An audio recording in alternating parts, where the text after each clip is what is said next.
Hello, Quillophiles, Bibliophiles, and Lexophiles. Welcome to another show, and thank you again for joining. Today we're going to be talking about something that I think we can all embrace if you're a writer, and that's the lies that writers tell themselves. So, maybe not necessarily lies. I can't say that we lie to ourselves thinking that we're actually getting away with it or with the process. I mean, face it, if you tell yourself something, you know the truth. You can tell yourself that you're going to do something, but if you're not going to do it, deep down inside, you probably know. So let's just call them casual untruths that writers try to convince themselves of. Okay? I think that works a little bit better. But for the sake of humor, we'll call the show The Lies That Writers Tell Themselves. So the first one on the list, and I think I think all of these are ones we've done from time to time, and that's, I'll remember that idea later. Now, within exceptions, we all know this is a lie. Some of you may be great at remembering that idea for hours, days, or even weeks until you get a chance to transfer it from your brain onto a piece of paper in a form of notes, or even use an app on your phone to copy it. Sometimes I'll even pull up the recording app and just record my ideas, audio. It's the creative equivalent of telling yourself that you'll start eating healthy on Monday, or making a New Year's resolution. Technically, it's possible. Historically, it's pretty unlikely. Not impossible, though. Ideas are slippery little critters. You have them, they sound great, but if you don't do something to make sure you hang on to them, they evaporate the moment you look away, or the moment your latent ADHD takes over and you see the proverbial squirrel. It's like they're made of steam rising off your coffee cup. You know it's there, it shows something tangible about your coffee, but in a heartbeat, it's gone. I think the real tragedy is that the idea felt unforgettable in that moment that you had it. So you understandably decide to trust your brain to hold on to it, thinking, there's no way I'll forget that. That's too good. It's going to be there.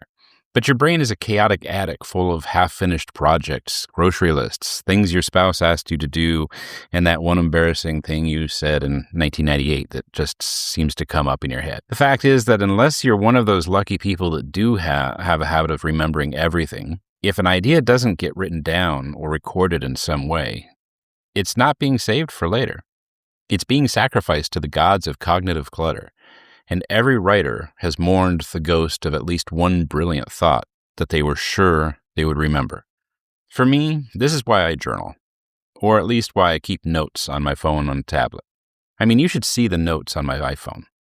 The Notes app, I have so many things on there, and I do have a tab called Story Ideas. And when you go through it, it's got that little check mark next to it that as I actually do something about that particular idea, I'll check it off. Does it go anywhere? Well, it's on my hard drive, and occasionally I'll send it out to some place to see if I can get it published. I'm probably able to wallpaper my office with the emails of rejections, but hey, I'm trying, But there's got to be at least 50 active ones on my list, and I really suggest doing that. It doesn't take much time, and you'll thank yourself later, and maybe thank me. If you don't want to do it on your phone, if you're one of those technophobes that doesn't like doing things on your phone, carry around a notebook. People still do that. A notebook and a pencil, write it down.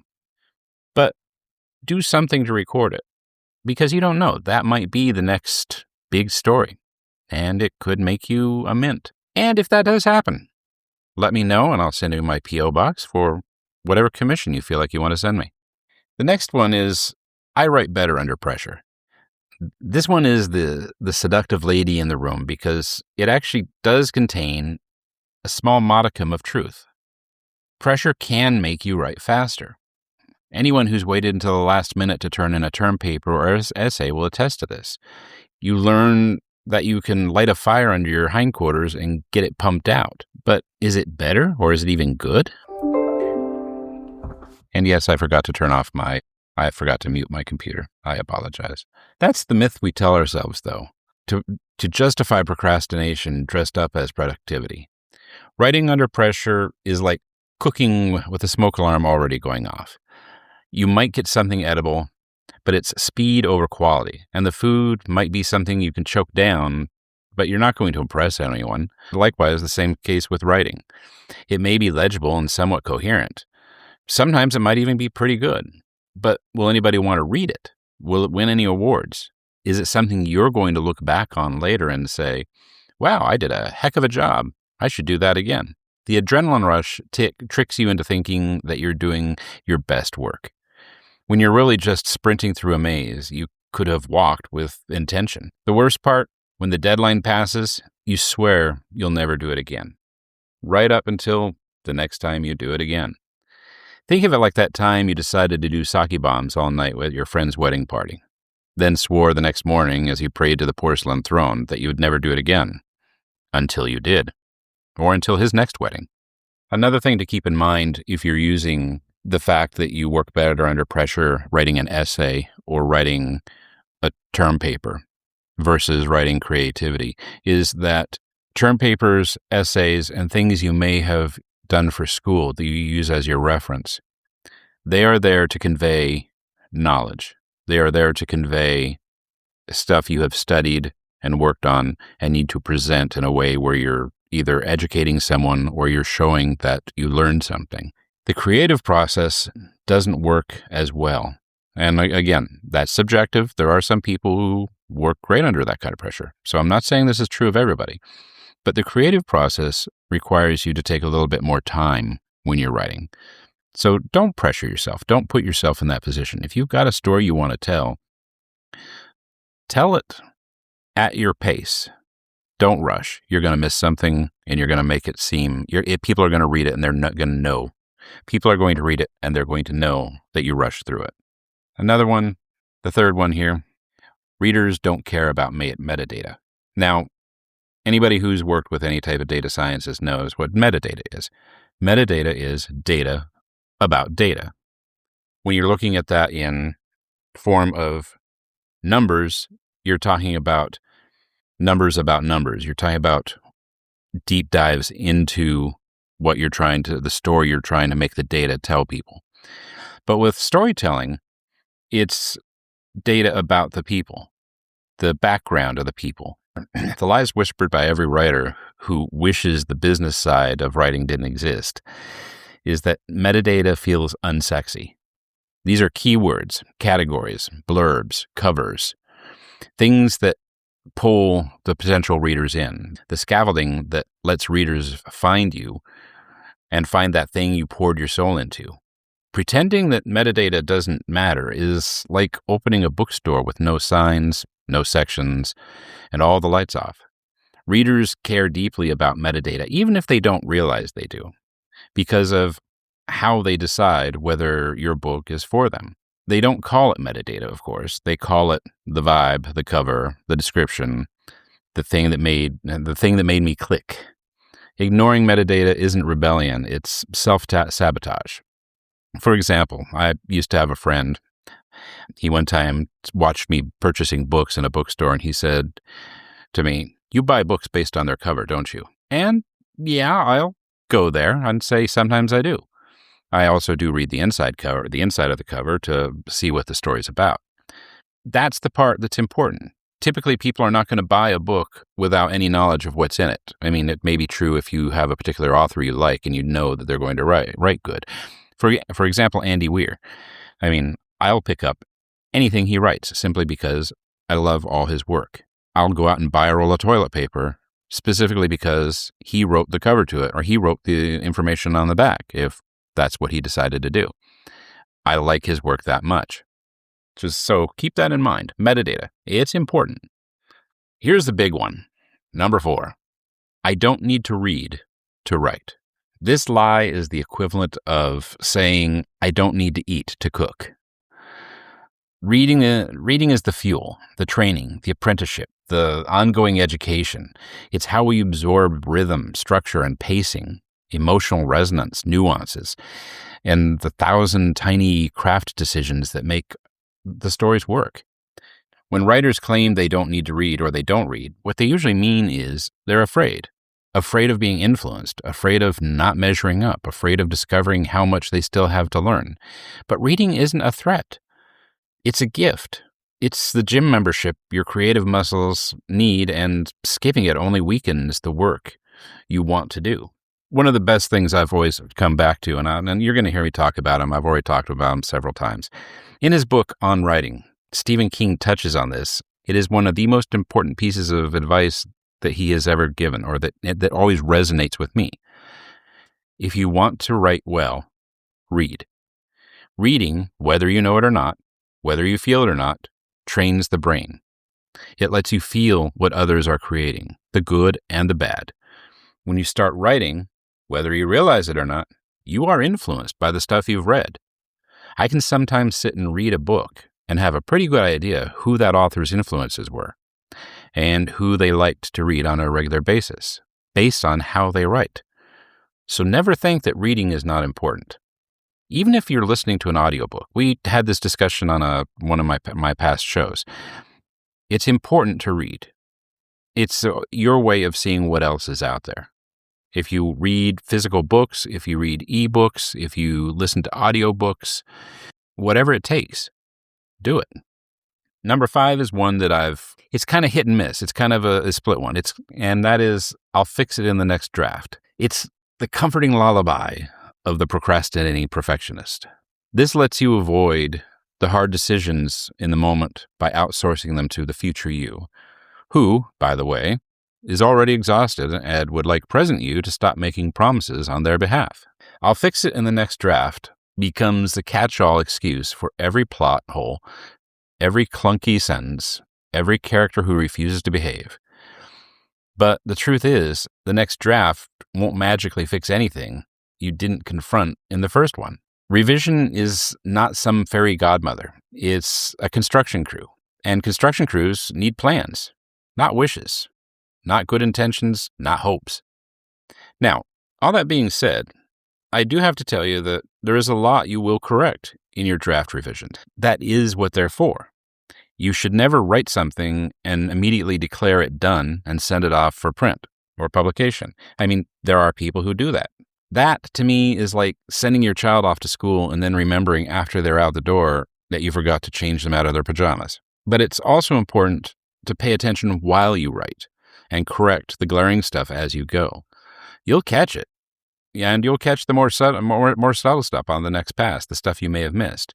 When you write, sometimes people write when they write as if they're writing to themselves, and they'll miss things.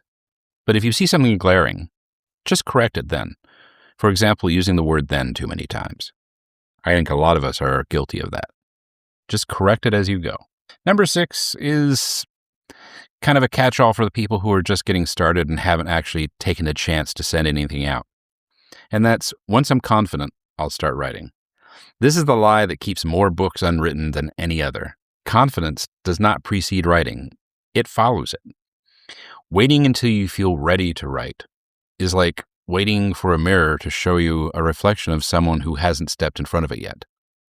Confidence is built through the act of doing, through the messy drafts, the false starts, the small wins, and yes, the failures. And trust me, you're going to fail, and probably often, and sometimes maybe even spectacularly. The truth is, you don't need confidence to write. You need curiosity. You need stubbornness. You need the willingness to look foolish for a little while. Confidence is a reward. It's not the prerequisite. So tell your story, no matter how dumb you think it might sound, or how dumb you feel writing it. It's still your story. And remember the draft revision process we talked about before? Yeah. When you read the story again, you'll pick up on some of the things you missed and clean them up along the way. And then when you go through the second draft, and the third draft, and the fourth draft, I have known people who have gone through 9 and 10 draft processes, and they always find something that they should have added or something they should have removed. When you do finally send that book out there, your story out there, there's chance it will not be 100% perfect. The goal is to keep adding 9s to the end of that 99%. Don't shoot for the 100%. Just keep adding the 9s. I promise you that there is someone out there who will want to hear your story and read it the way it is. So get busy. Number 7, if I buy the perfect notebook, if I buy the perfect app, if I have the perfect pen, the writing will just happen. This lie is the writer's version of magical thinking, the belief that the right tool will unlock the discipline you've been avoiding. Stationery stores and productivity apps thrive on this delusion. They've made more money off people who think that that's the answer than not. We convince ourselves that the new notebook will be the one we don't abandon, or the new app will finally organize our thoughts into something less chaotic and resembling a workflow. How many houses do you think would ever get built if every worker did not work until he found the perfect hammer or the perfect tool bag? How many people would die if surgeons did not do the work until they found the perfect scalpel? But tools don't create habits. Habits create habits, and habits are born from actions. The truth is, the writing doesn't care what you write with. It only cares that you show up. Deep down, we know that.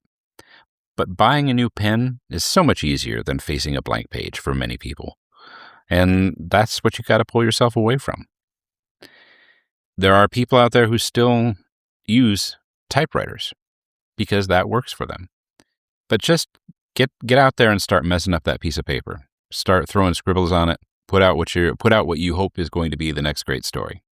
Number 8, I need to have the whole story figured out before I start. This one masquerades as responsibility, as if writing without a full plan is reckless, like driving without a map.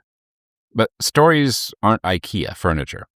They don't come with a step-by-step instruction and tiny Allen wrench. Most writers discover the story by writing it, not by waiting for the entire plot to magically appear and assemble itself in their head. The belief that you must know everything before you begin is just fear wearing a sensible blazer. The truth is, clarity comes from the process of moving through your story. You don't need the whole path. You just need the next step.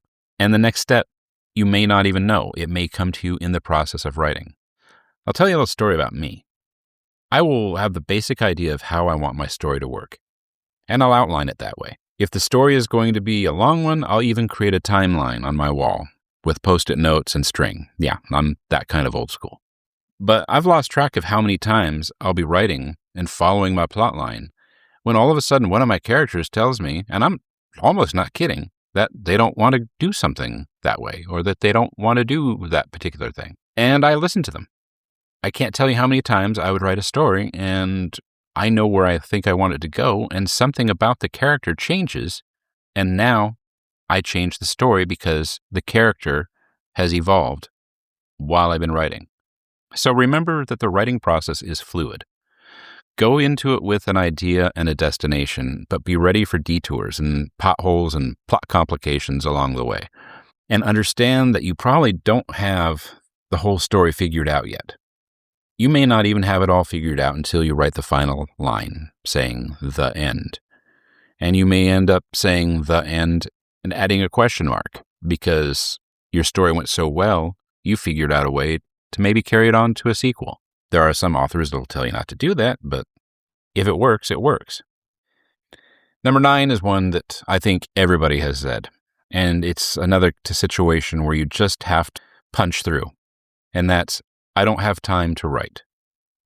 This one is a classic because it feels so reasonable. Life is busy. Responsibilities pile up. But I don't have time is often code for I'm afraid it won't be good enough to justify the time. That's not necessarily your decision to make. Face it, this one is a cop-out. We all find time for the things we believe we're allowed to prioritize. The things we think we deserve, and the few things we do not. So that time when you did not write, did you have time to play a game on your phone? Did you have time to watch videos? Did you find time to watch a couple episodes of your favorite show? Mine right now is The Pit on Hulu. I cannot get away from that thing. I love that show. Anyway, sorry, I digress. Writing isn't a luxury, it's a practice, and practices don't require hours. They require intention and a little bit of discipline. 10 minutes of honest effort beats a lifetime of waiting for the perfect moment, the perfect uninterrupted afternoon, the perfect time to go on a sabbatical and promise yourself you're going to write all weekend. If you can write for 10 minutes every day, that adds up. That's an hour a week, more than an hour a week. If you can write for 30 minutes a day, then you can knock out a book in no time or a series of stories. The last one, number 10, and before I go into number 10, I know there's probably 100 of these things. I just picked the top 10 that came to my mind while I was sitting here trying to come up with show notes. But number 10, real writers don't struggle this much. And this one, I don't know, sometimes this one makes me angry. But this lie is like a quiet poison that seeps into every creative mind. We imagine that real writers, whoever they are, glide through their drafts with confidence, clarity, and a sense of destiny. They sit down at the typewriter and magically the stuff comes out without a care in the world. Meanwhile, we're wrestling with doubt, deleting paragraphs, wondering if the story is secretly mocking us, if our characters are laughing at us, waiting for us to turn around so they can pull out their dagger and get us. But the truth is, struggle is part of the job. Isn't it with almost everything you do, even things that aren't writing? Struggle is part of the job. Every writer you admire has stared at a page and felt like an imposter at some point or another. They may still do it. I'm sure that Andy Weir still has moments where he sits down in front of a blank paper and says, "What the heck?" I would say the same about Stephen King, but I think that guy could write a piece of classic work based on the functions of his toilet. Struggling isn't evidence that you're failing. It's evidence that you're human and that you're doing work. And yes, real writers do struggle, especially when they're getting started. Again, look at Stephen King.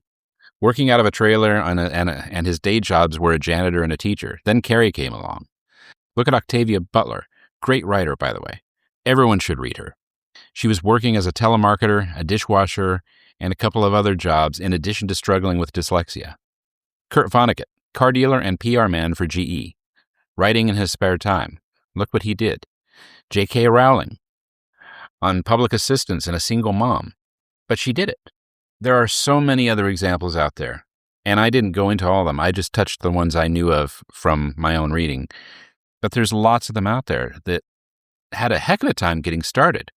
There's even some that you'll occasionally read about that wrote their entire lives but didn't make anything until the later part of their lives. That's probably going to be me, I hope. It can be hard setting aside time to write. It can be hard getting over all these issues you have. You can be hard talking yourself into writing. It can be hard fighting with the demons that are hiding in the back of your head telling you that you're never going to amount to anything. It can be hard dealing with the fictitious person that you think is out there that's criticizing you before you've ever put your work out. It can be hard exposing yourself. I mean, think about it. The first time you ever went to the gym when you were in high school, at least back when I was a kid, and you had to dress out for sports. That first day that you're getting dressed, you're changing your clothes. That was hard. You're putting yourself out on display. You're exposing yourself. Writing does that. Writing, you are exposing yourself. In some types of writing more than others.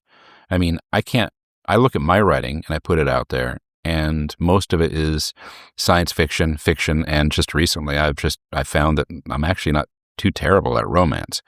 But imagine if you're a writer of erotica and you're writing that stuff and putting it out there and possibly using your real name, and then your mom finds it and reads it. That's the kind of stuff. You just have to push through those walls and accept that what you have to write, what you have to say, is worth it. Stop making excuses. Pick up the darn pen, start writing. Open up the word processor, start writing. Get over yourself, look in the mirror, say, I'm going to be great. And on that note, may your ink flow despite every lie you told yourself today. May your coffee be stronger than the excuses you swore were valid. And may your regrets be as deniable as that draft you insist is almost ready, but you haven't opened in 6 months. Thank you, everybody. Have a great day, and looking forward to doing a couple more of my book talks. One of them is Infernals by Zeggy. That'll be coming up on April 15th. Actually, I'm decided I'm doing April 16th because I refuse to put anything out on tax day. It's like evil. And then the other one is another book I just got, and I'll be posting it May 15th. I might go ahead and do a double show on April 16th, so we'll see. But anyway, again, goodbye, everybody. You have a great one. Take care. And Artemis 2 launched today. Yay. At least as of my recording this.